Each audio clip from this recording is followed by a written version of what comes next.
معزز ناظرین، سب سے پہلے میری طرف سے آپ کو السلام علیکم۔ ناظرین، آج پیش خدمت ہے ایسی قابل توجہ ویڈیو جس میں آپ کو آگاہ کریں گے کہ کرونا وبائی مرض کی آفت میں قربانی کا کیا حکم ہے، کہ قربانی کرنی چاہیے یا نہیں کرنی چاہیے۔ اس سوال کے جواب سے آگاہ ہونے کے لیے آپ اس ویڈیو کو مکمل دیکھیں۔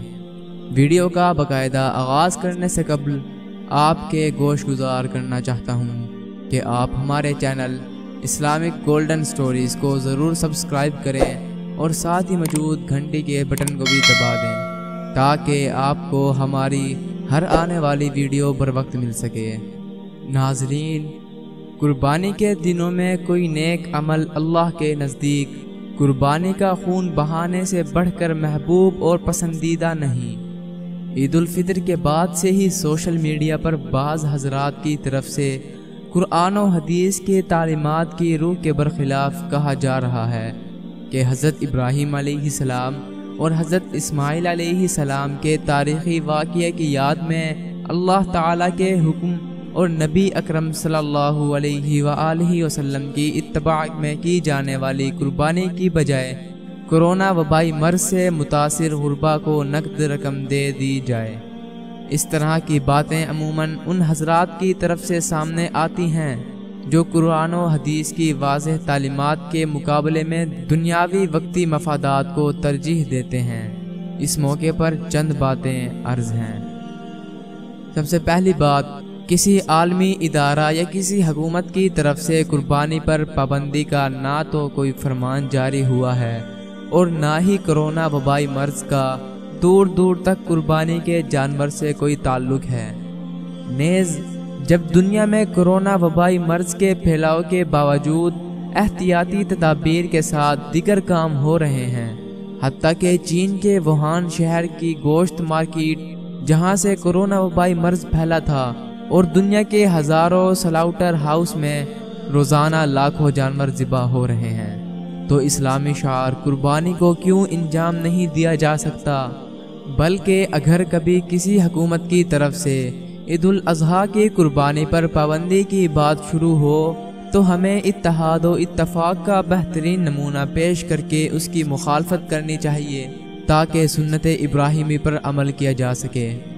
اگر کوئی شخص کسی وجہ سے پوری کوشش اور فکر کے باوجود 3 دن تک قربانی نہ کر سکا اور نہ کسی دوسرے مقام پر کروا سکا تو پھر وہ قربانی کے ایام گزرنے کے بعد قربانی کی قیمت غریبوں کو ادا کر دے۔ دوسری بات، اللہ تعالی نے قرآن کریم میں قربانی کرنے کا حکم دیا ہے اور حکم عمومی طور پر وجوب کے لیے ہوتا ہے۔ نیز نبی اکرم صلی اللہ علیہ وآلہ وسلم سے حالات تنگ ہونے کے باوجود کسی ایک سال بھی قربانی نہ کرنا ثابت نہیں ہے۔ قربانی کی استطاعت کے باوجود قربانی نہ کرنے والوں کو حضور اکرم صلی اللہ علیہ وآلہ وسلم نے فرمایا کہ وہ ہماری عیدگاہ کے قریب بھی نہ جائیں۔ اس نوعیت کی وعید واجب کے چھوڑنے پر ہی ہوتی ہے، لہٰذا اگر ایک گھر میں ایک سے زیادہ صاحب استطاعت ہیں تو ہر صاحب استطاعت کو قربانی کرنی چاہیے۔ تیسری بات، قرآن و حدیث کی تعلیمات کا تقاضا ہے کہ قربانی کے دنوں میں بڑھ چڑھ کر قربانی میں حصہ لیا جائے، کیونکہ تمام مکاتب فکر کے فقہاء و علماء قرآن و سنت کی روشنی میں قربانی کے اسلامی شعار ہونے اور ہر سال قربانی کا خاص اہتمام کرنے پر متفق ہیں، اور قربانی کے ایام میں کوئی نیک عمل اللہ تعالیٰ کے نزدیک قربانی کا خون بہانے سے بڑھ کر محبوب اور پسندیدہ نہیں ہے، جیسا کہ پوری کائنات میں سب سے افضل حضور اکرم صلی اللہ علیہ وآلہ وسلم نے ارشاد فرمایا ہے۔ نیز حضور اکرم صلی اللہ علیہ وآلہ وسلم بذات خود نماز عید الاضحیٰ سے فراغت کے بعد قربانی فرماتے تھے۔ نبی اکرم صلی اللہ علیہ وآلہ وسلم کی قربانی کرنے کا ذکر حدیث کی ہر مشہور و معروف کتاب میں ہے۔ آپ نہ صرف اپنی طرف سے بلکہ اپنے گھر والوں اور امت مسلمہ کی طرف سے بھی قربانی کیا کرتے تھے، باوجود یہ کہ آپ کے گھر میں کبھی کبھی پکانے کی اشیاء موجود نہ ہونے کی وجہ سے 2 مہینے تک چولہا نہیں جلتا تھا۔ آپ نے کبھی ایک دن میں دونوں وقت پیٹ بھر کر کھانا نہیں کھایا۔ آپ نے بھوک کی شدت کی وجہ سے اپنے پیٹ پر 2 پتھر بھی باندھے۔ آپ پوری زندگی میں ایک بار بھی صاحب استطاعت نہیں بنے، یعنی پوری زندگی میں آپ پر ایک مرتبہ بھی زکوٰۃ فرض نہیں ہوئی، لیکن اس کے باوجود آپ ہر سال قربانی کیا کرتے تھے۔ نیز آپ نے حجۃ الوداع کے موقع پر انہی قربانی کے ایام میں 1-2 نہیں، 10-20 نہیں، 100 اونٹوں کی قربانی کی۔ غرض یہ کہ قربانی کے دنوں میں خون بہانا یعنی جانور کو ذبح کرنا ایک اہم عبادت ہے۔ چوتھی بات، جانوروں کی قربانی سے اللہ کا تقرب حاصل ہونا صرف مذہب اسلام میں نہیں بلکہ دنیا کے دیگر مذاہب میں بھی ہے، اور حضور اکرم صلی اللہ علیہ وآلہ وسلم سے قبل دیگر انبیاء کرام کی تعلیمات میں بھی قربانی کا ذکر ملتا ہے۔ حضرت ابراہیم علیہ السلام کا عظیم واقعہ مشہور ہے۔ جب قربانی سے اللہ کا تقرب حاصل ہوتا ہے تو عید الاضحیٰ کے موقع پر قربانی میں حصہ نہ لینے کی دوسروں کو ترغیب دینا کیسے درست ہو سکتا ہے؟ پانچویں بات، آپ کے زمانے میں عمومی طور پر صحابہ کرام کے معاشی حالات بہتر نہیں تھے۔ کتابوں میں درج سینکڑوں واقعات اس کے شاہد ہیں۔ نیز صحابہ کرام کو اپنے مال کا اچھا خاصا حصہ جہاد وغیرہ میں بھی لگانا ہوتا تھا۔ اس کے باوجود آپ صحابہ کرام کو قربانی میں بڑھ چڑھ کر حصہ لینے کی تعلیم دیتے تھے، حالانکہ آپ اپنی امت پر شفقت کا معاملہ کیا کرتے تھے۔ آخری بات عرض یہ ہے کہ شریعت اسلامیہ میں غریبوں کی مدد کرنے کی بار بار تاکید کی گئی ہے، بلکہ اسلام ہی ایسا مذہب ہے جس نے یتیموں، بیواؤں، محتاجوں اور مسکینوں کا سب سے زیادہ خیال رکھا ہے۔ اس لیے ہمیں یقیناً غریبوں کی مدد کرنے میں سبقت کرنی چاہیے، جیسا کہ مسلم بھائیوں نے گزشتہ رمضان کے مبارک مہینے میں محتاجوں اور مزدوروں کی مدد کر کے مثال قائم کی۔